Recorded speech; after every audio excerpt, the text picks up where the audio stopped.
como a vitória de Cristo e o modelo de Jesus pode nos ajudar em tempo de crise. E é o texto que eu trago para você, está lá em Lucas 24. Evangelho de Lucas, capítulo 24, tem uma passagem bíblica, e eu quero resumir mais ou menos essa passagem bíblica para você da seguinte forma. Na semana de Páscoa foi toda uma semana de sofrimento, Jesus passando muitas situações, e ele estava angustiado com aquilo que estava para acontecer com ele. Mesmo em meio à correria, dos ensinamentos, das curas que ele precisava realizar, porque a dor das pessoas chegava próximo a ele e ele entendia que ele precisava fazer aquilo lá. Ele sabia ainda que ele precisava deixar os ensinamentos para os seus discípulos, deixar um legado, servir de modelo. E os dias tristes estavam, acredito que, deixando a visão dele turva daquilo que estava para acontecer. E também deixando a visão turva daqueles que estavam ao redor deles. E assim se sucedeu. Ele é condenado, ele é julgado, na verdade, condenado, ele é torturado e morto. E aqueles que estavam ao redor de Jesus estavam vivendo uma crise, uma verdadeira crise, crise emocional, crise existencial e de propósito. E depois que acontece a crucificação de Jesus, os seus discípulos se dispersam. E em Lucas 24 fala de um casal de discípulos que se dispersou e estavam indo para uma cidade chamada de Emaús. Então eles estavam indo meio atribulados e com pressa. E conversando sobre tudo aquilo que estava acontecendo no dia a dia. É muito curioso que quando a gente está em um momento de crise, a gente só consegue falar e pensar sobre a crise. A gente não consegue ver mais nada. A gente só vê a nuvem densa que nos envolve. E é assim que estava aquele casal de discípulos. E conversando, sobre essas situações difíceis, Jesus, ele ressuscita no domingo de Páscoa. E veja bem como Jesus serve para nós de modelo de crise. Ele se preocupou com esse casal de discípulos e ele vai ao encontro desse casal de discípulos.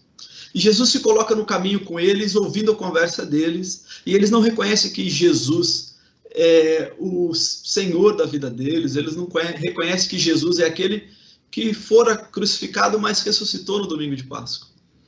E aí Jesus pergunta, o que vocês estão conversando?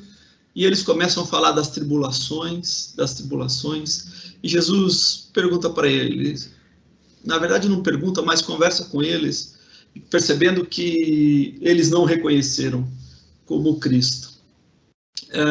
Fala para eles, mas estou percebendo que o rosto de vocês está entristecido e que isso tem tomado conta do coração de vocês, mas como vocês custam a entender, como vocês demoram para crer que tudo isso precisava acontecer.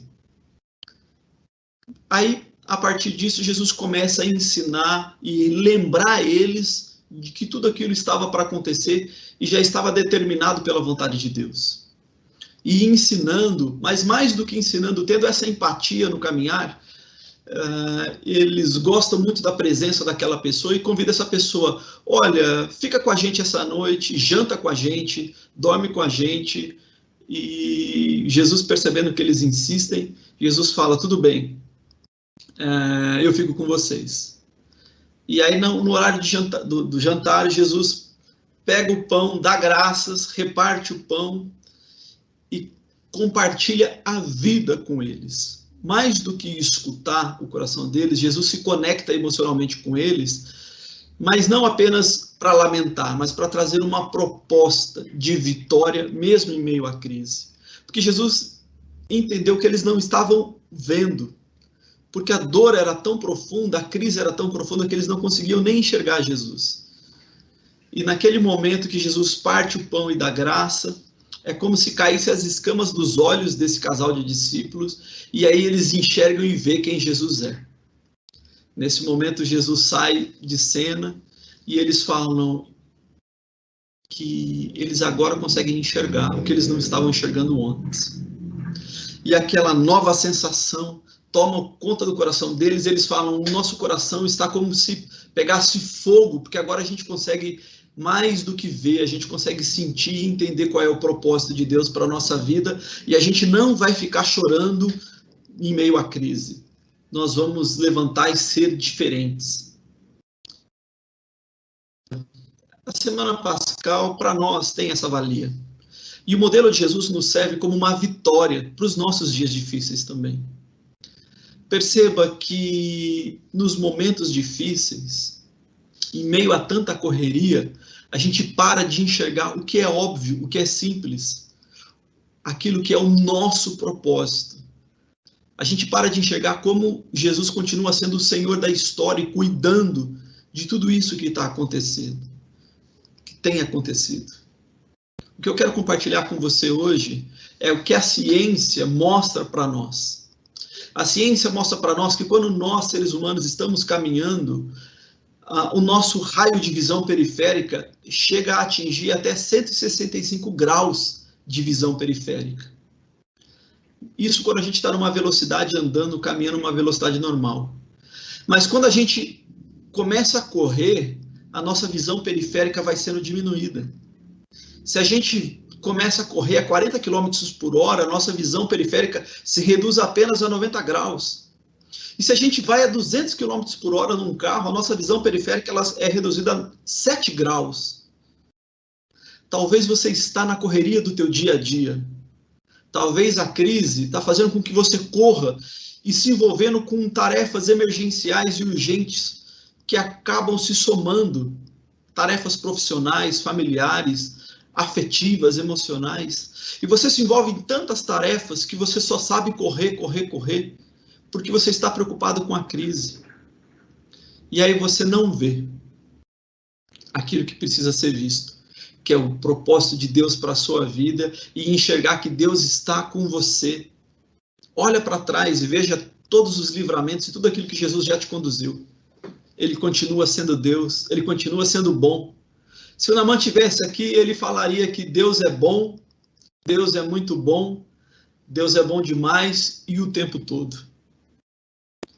Eu quero lembrar você que a vitória de Cristo na nossa vida em tempos de crise é a gente parar de correr para que a nossa visão periférica seja mais ampla e que a gente consiga enxergar Deus agindo, mesmo quando nada ao redor aponta para essa direção. Porque nós somos aqueles que andam por aquilo que creem, não por aquilo que sentem, não por aquilo que veem. O exemplo de Jesus com os discípulos de Emaús é para nos servir de exemplo da importância que nós temos de partilhar a vida. E a gente só consegue partilhar a vida quando a gente para de correr e a gente consegue respirar e andar para perceber as coisas simples e bonitas da vida que tem acontecido no nosso redor. A Páscoa que a gente vai comemorar no domingo é isso. Não é a correria de comprar chocolate, é o desacelerar para partilhar a vida com aqueles que nos rodeiam.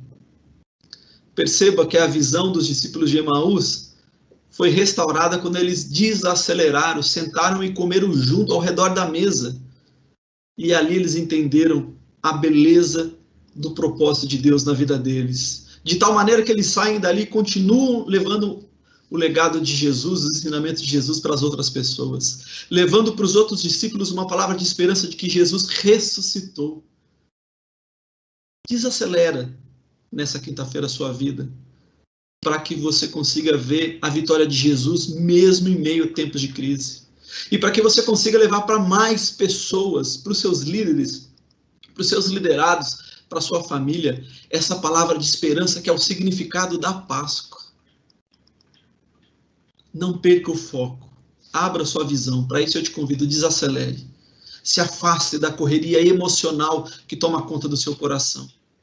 Eu sei que tem muitas coisas urgentes, mas que possamos focar naquilo que é prioridade na nossa vida. É cuidar do nosso coração e do coração daqueles que nos rodeiam.